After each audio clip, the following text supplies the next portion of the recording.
ومن أحسن قولا ممن دعا إلى الله وعمل صالحا وقال إنني من المسلمين.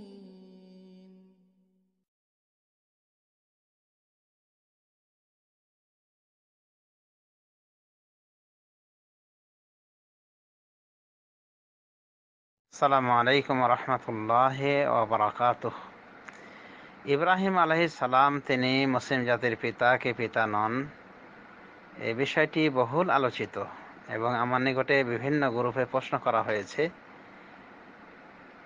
এই গ্রুপেও প্রশ্ন করা হয়েছে, তো যেহেতু ইতিপূর্বে উত্তর দেওয়া হয়েছে তাই সে উত্তরটি এখানে সেন্ড করে দিলাম।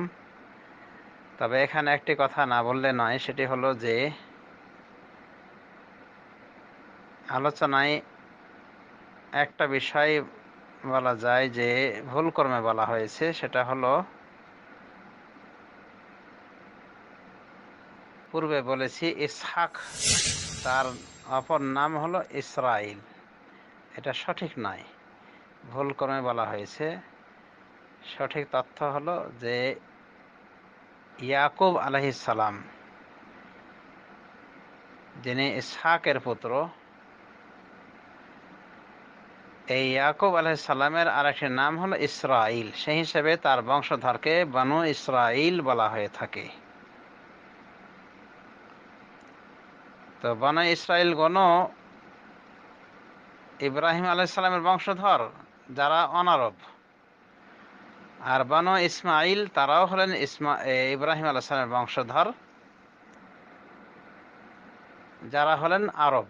সুতরাং এই কথাই দাঁড়ায় যে ইব্রাহিম আলাইহিস সালাম আরব আজম উভয় গ্রুপেরই পিতা।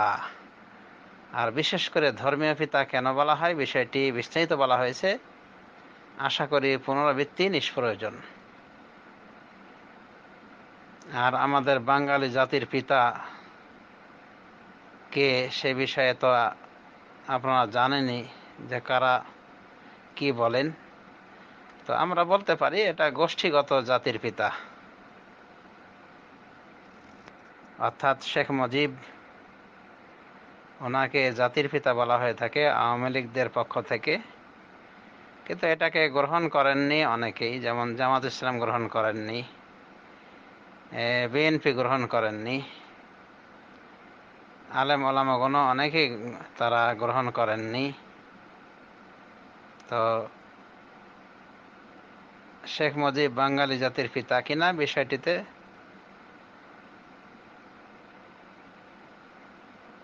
দ্বিমত আমরা লক্ষ্য করছি।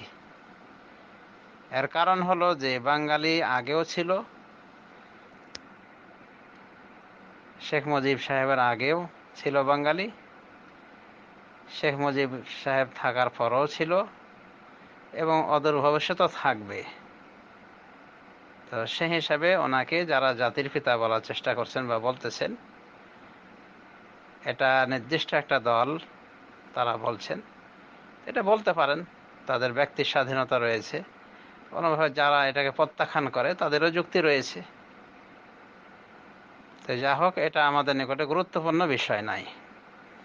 আমরা দলিল ভিত্তিক যে বিষয়গুলি জানতে পারলাম সেটা হলো যে মুসলিম জাতির পিতা ইব্রাহিম আলাইহিস সালাম এবং সমগ্র মানব জাতির পিতা হলেন আদম আলাইহিস সালাম।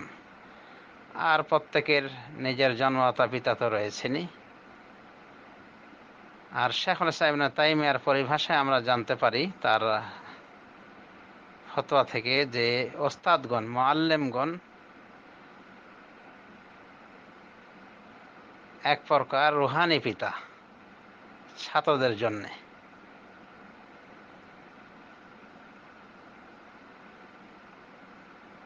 তো যা হোক, এ বিষয়ে বিস্তারিত আলোকপাত করা হয়েছে, সেটাই যথেষ্ট।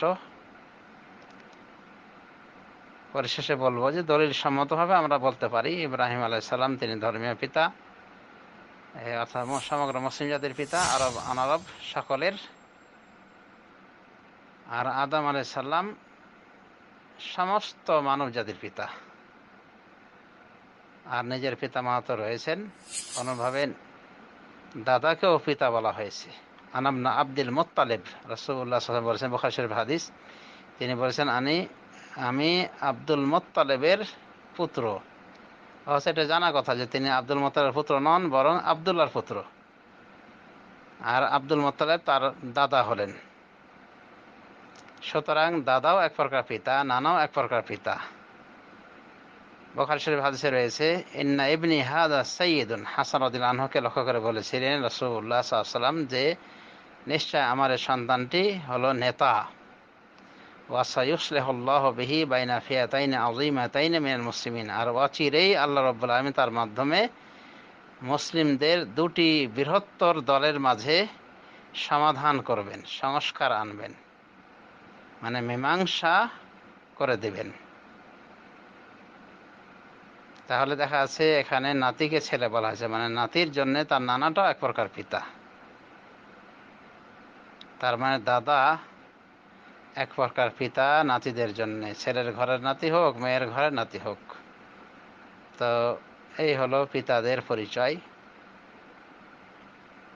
আর পীর মুরিদ তরিকার পিতা তো আছে, ভণ্ড বাবা ওদের পিতা। তো এগুলি বলা যেতে পারে।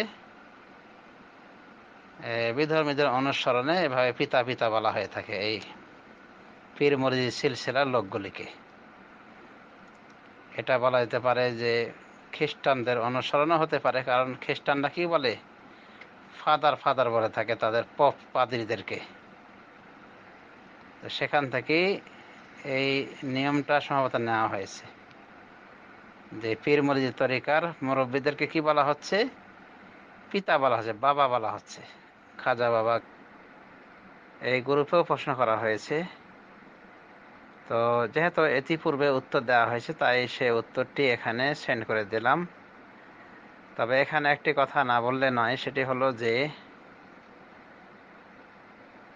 আলোচনায় একটা বিষয় বলা যায় যে ভুল কর্মে বলা হয়েছে, সেটা হলো পূর্বে বলেছি ইসহাক, তার অপর নাম হলো ইসরাইল। এটা সঠিক নয়, ভুল কর্মে বলা হয়েছে। সঠিক তথ্য হলো যে ইয়াকুব আলাইহিস সালাম, যিনি ইসহাকের পুত্র, এই ইয়াকুব আলাইহিস সালামের আরেকটি নাম হলো ইসরাইল। সেই হিসেবে তার বংশধরকে বনু ইসরাইল বলা হয়ে থাকে। তো বনু ইসরাইল গণ ইব্রাহিম আলাইহিস সালামের বংশধর যারা অনারব, আর বনু ইসমাইল তারাও হলেন ইব্রাহিম আলাইহিস সালামের বংশধর যারা হলেন আরব। সুতরাং এই কথাই দাঁড়ায় যে ইব্রাহিম আলাইহিস সালাম আরব আজম উভয় গ্রুপেরই পিতা। আর বিশেষ করে ধর্মীয় পিতা কেন বলা হয়, বিষয়টি বিস্তারিত বলা হয়েছে, আশা করি পুনরাবৃত্তি নিষ্প্রয়োজন। আর আমাদের বাঙালি জাতির পিতা কে সে বিষয়ে তো আপনারা জানেনই যে কারা কি বলেন। তো আমরা বলতে পারি এটা গোষ্ঠীগত জাতির পিতা, অর্থাৎ শেখ মুজিব, ওনাকে জাতির পিতা বলা হয়ে থাকে আওয়ামী লীগদের পক্ষ থেকে। কিন্তু এটাকে গ্রহণ করেননি অনেকেই, যেমন জামাত ইসলাম গ্রহণ করেননি, বিএনপি গ্রহণ করেননি, আলেম ওলামাগণ অনেকেই তারা গ্রহণ করেননি। তো শেখ মুজিব বাঙালি জাতির পিতা কিনা বিষয়টিতে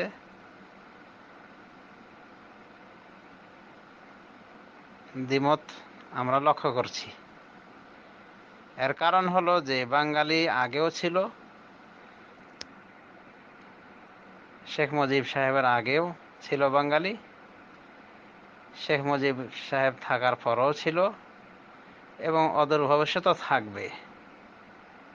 তো সে হিসাবে ওনাকে যারা জাতির পিতা বলার চেষ্টা করছেন বা বলতেছেন, এটা নির্দিষ্ট একটা দল তারা বলছেন। এটা বলতে পারেন, তাদের ব্যক্তির স্বাধীনতা রয়েছে। কোনোভাবে যারা এটাকে প্রত্যাখ্যান করে তাদেরও যুক্তি রয়েছে। তো যা হোক, এটা আমাদের নিকটে গুরুত্বপূর্ণ বিষয় নাই। আমরা দলিল ভিত্তিক যে বিষয়গুলি জানতে পারলাম সেটা হলো যে মুসলিম জাতির পিতা ইব্রাহিম আলাইহিস সালাম এবং সমগ্র মানব জাতির পিতা হলেন আদম আলাইহিস সালাম। আর প্রত্যেকের নিজের জন্মদাতা পিতা তো রয়েছেনই। আর শেখুল ইসলাম ইবনে তাইমিয়ার পরিভাষায় আমরা জানতে পারি তার ফতোয়া থেকে যে ওস্তাদগণ, মুআল্লিমগণ এক প্রকার রুহানি পিতা ছাত্রদের জন্য।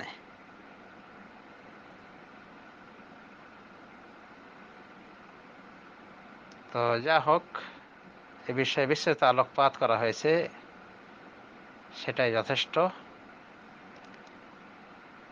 পরিশেষে বলবো যে দলিল সম্মতভাবে আমরা বলতে পারি ইব্রাহিম আলাইহিস সালাম তিনি ধর্মীয় পিতা, অর্থাৎ সমগ্র মুসলিম জাতির পিতা, আরব অনারব সকলের। আর আদম আলাইহিস সালাম সমস্ত মানব জাতির পিতা। আর নিজের পিতা মা তো রয়েছেন, কোনোভাবে দাদাকেও পিতা বলা হয়েছে। আনাবনা আব্দুল মুত্তালিব, রাসূলুল্লাহ সাল্লাল্লাহু আলাইহি ওয়াসাল্লাম বলেছেন, বুখারী শরীফ হাদিস, তিনি বলেছেন আমি আব্দুল মুত্তালিবের পুত্র। এটা জানা কথা যে তিনি আব্দুল মুত্তালিবের পুত্র নন, বরং আব্দুল্লাহর পুত্র। আর আব্দুল মুত্তালিব তার দাদা হলেন। সুতরাং দাদাও এক প্রকার পিতা, নানাও এক প্রকার পিতা। বুখারী শরীফ হাদিসে রয়েছে, ইন্না ইবনি হাদা সাইয়্যিদুন, হাসান রাদিয়াল্লাহু আনহুকে লক্ষ্য করে বলেছিলেন রাসূলুল্লাহ সাল্লাল্লাহু আলাইহি ওয়াসাল্লাম যে নিশ্চয় আমার এই সন্তানটি হলো নেতা। ওয়া সায়ুসলিহুল্লাহু বিহি বাইনা ফিয়াতাইনি আযীমাতাইনি মিনাল মুসলিমিন, আর অচিরেই আল্লাহ রাব্বুল আলামিন তার মাধ্যমে মুসলিমদের দুটি বৃহত্তর দলের মাঝে সমাধান করবেন, সংস্কার আনবেন, মানে মীমাংসা করে দেবেন। তাহলে দেখা যাচ্ছে এখানে নাতিকে ছেলে বলা হয়েছে, মানে নাতির জন্য তার নানাটাও এক প্রকার পিতা। তার মানে দাদা এক প্রকার পিতা নাতিদের জন্য, ছেলের ঘরের নাতি হোক, মেয়ের ঘরের নাতি হোক। তো এই হলো পিতাদের পরিচয়। আর পীর মুরিদ তরিকার পিতা তো আছে, ভণ্ড বাবা ওদের পিতা। তো এগুলি বলা যেতে পারে বিধর্মীদের অনুসরণে এভাবে পিতা পিতা বলা হয়ে থাকে এই পীর মুরিদ সিলসিলার লোকগুলিকে। এটা বলা যেতে পারে যে খ্রিস্টানদের অনুসরণও হতে পারে, কারণ খ্রিস্টানরা কি বলে, ফাদার ফাদার বলে থাকে তাদের পপ পাদ্রীদেরকে। তো সেখান থেকেই এই নিয়মটা সম্ভবত নেওয়া হয়েছে যে পীর মুরিদ তরিকার মুরব্বীদেরকে কি বলা হচ্ছে, পিতা বলা হচ্ছে, বাবা বলা হচ্ছে।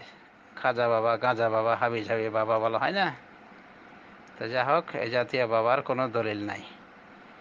যে বাবাগুলির দলিল রয়েছে, যে যারা দলিল সম্মত বাবা, তাদের পরিচয় তুলে ধরা হয়েছে প্রাগুক্ত আলোচনায় এবং এই আলোচনায়। আশা করি আমরা বিষয়টি এতক্ষণ বুঝতে পেরেছি। হাদা ওয়া সাল্লাল্লাহু আলা নবিয়িনা মুহাম্মদ ওয়া আলা আলিহি ওয়া সাহবিহি।